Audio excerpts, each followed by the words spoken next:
ദൈവനാമത്തിന് മഹത്വമുണ്ടാകട്ടെ.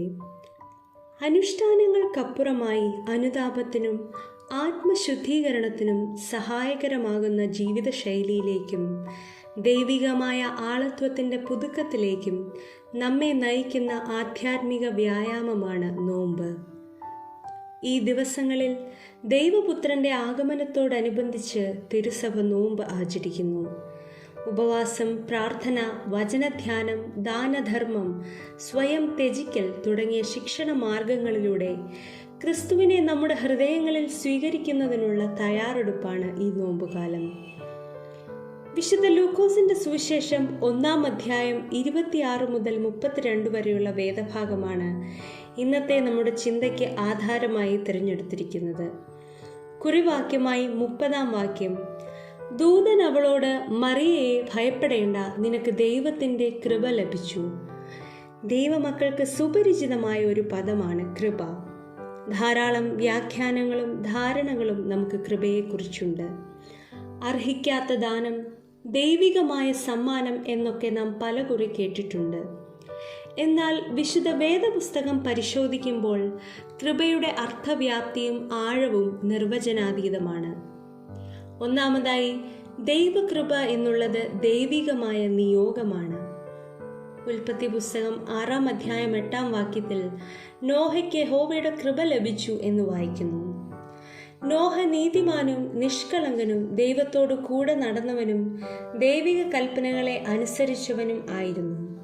തൽഫലമായി ജലപ്രളയത്തിൽ നശിച്ചു പോകാതെ ഒരു രക്ഷിത ഗണത്തെ വീണ്ടെടുക്കുന്നതിനുള്ള ഉത്തരവാദിത്തം അല്ലെങ്കിൽ ആ നിയോഗം ദൈവം നോഹയെ ഏൽപ്പിക്കുകയാണ്. അതുപോലെ തന്നെ യെശയ്യാ ദീർഘദർശിയുടെ പ്രവചനത്തിന്റെ പൂർത്തീകരണമാണല്ലോ ഗബ്രിയേൽ ദൂതനിലൂടെ വിശുദ്ധ കന്യക മറിയത്തിന് ലഭിക്കുന്ന നിയോഗം. ആ നിയോഗം പാപത്തിന്റെ അടിമത്തത്തിൽ കിടന്ന ജനത്തെ വീണ്ടെടുക്കുന്നതിനു വേണ്ടി ദൈവം പ്രവാചകന്മാർ മുഖാന്തരം വെളിപ്പെടുത്തിയ ദൈവപുത്രനായ യേശു ക്രിസ്തുവിന് ജന്മം കൊടുക്കുക എന്നുള്ളതായിരുന്നു. അടുത്തതായി, തൻ്റെ ജഡീക ശൂലം മാറിപ്പോകേണ്ടതിന് കർത്താവിനോട് അപേക്ഷിച്ച പൗലോസ് അപ്പോസ്തലന് ലഭിക്കുന്ന ഉത്തരം, എൻ്റെ കൃപ നിനക്കു മതി, അത് ബലഹീനതയിൽ തികഞ്ഞു വരുന്നതാണ് എന്നുള്ളതാണ്. ദൈവിക ശുശ്രൂഷയ്ക്ക് തടസ്സമായിരിക്കുന്ന ശാരീരിക വെല്ലുവിളികളെ ദൈവകൃപയിൽ ആശ്രയിച്ചുകൊണ്ട് മുന്നേറുമ്പോൾ സഭയുടെ ശില്പിയും പണിക്കാരനുമെന്ന ഉന്നതമായ നിയോഗമാണ് വിശുദ്ധ പൗലോസ് അപ്പോസ്തലന് ലഭിക്കുന്നത്. നോഹയ്ക്ക് ലഭിച്ച കൃപയും പരിശുദ്ധ കന്യക മറിയാമിന് ലഭിച്ച കൃപയും പൗലോസ് അപ്പോസ്തലന് ലഭിച്ച കൃപയും അവരെ ഉന്നതമായ നിയോഗ വഴികളിലേക്ക് നയിക്കുന്നു. രണ്ടാമതായി, കൃപ എന്ന് പറയുന്നത് ദൈവിക സംരക്ഷണമാണ്. അതെ, നോഹയ്ക്ക് ലഭിക്കുന്ന ദൈവകൃപയിലൂടെ സംരക്ഷണത്തിന്റെ ഒരു വലിയ പെട്ടകം രൂപപ്പെടുകയാണ്. നോഹയ്ക്ക് ലഭിച്ചതായ നിയോഗത്തിന്റെ പൂർത്തീകരണം സാധ്യമായത് ഈ ദൈവിക സംരക്ഷണത്തിന്റെ പെട്ടകത്തിലൂടെയാണ്. അതുപോലെ തന്നെ നിഷ്കളങ്കയും വിനയാന്വിതയുമായ കന്യക മറിയത്തിന്റെ മേൽ അത്യുന്നതന്റെ ശക്തി നിഴലിടുകയും പരിശുദ്ധാത്മാവിന്റെ ആവാസം ഉണ്ടാകുകയും ചെയ്യുന്നത് ദൈവിക സംരക്ഷണത്തിന്റെ ഒരു വലിയ മതിൽ തീർക്കലാണ്. തൽഫലമായി ഇസ്രായേലിന്റെ വീണ്ടെടുപ്പുകാരനായ യേശു ക്രിസ്തുവിലൂടെ മാനവകുലത്തിന്റെ രക്ഷകൻ ഉദയം ചെയ്യുന്നു. ഇവിടെ കൃപ എന്നുള്ളത് എല്ലാ തലത്തിലും സംരക്ഷണമായി മാറുന്നു. തുടർന്ന് പൗലോസ് അപ്പോസ്തലന് ലഭിച്ച കൃപ ശാരീരിക ബലഹീനതയ്ക്ക് തുണ നിൽക്കുന്നു.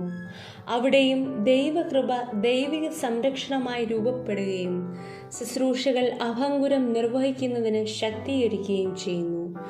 വൈരികൾ വന്നാലും എതിരുയർന്നാലും കൃപ മതി എന്നാളും എന്ന പാട്ടുകാരന്റെ വരികൾ ദൈവകൃപ ദൈവിക സംരക്ഷണമാണ് എന്ന് സാധൂകരിക്കുന്നു. അതുകൊണ്ട് ഈ നോമ്പ് നാളുകളിൽ നമ്മെ തന്നെ ദൈവഹിതത്തിനു വിധേയപ്പെടുത്തി ദൈവകൃപയുടെ അംശികളായി യേശുക്രിസ്തുവിനെ ഹൃദയത്തിൽ ജനിപ്പിച്ച് സഭയിലും സമൂഹത്തിലും നമ്മെ ഏൽപ്പിച്ചിരിക്കുന്ന നിയോഗങ്ങളിലും ദൗത്യങ്ങളിലും നമുക്ക് പങ്കാളികളാകാം. നമുക്ക് പ്രാർത്ഥിക്കാം.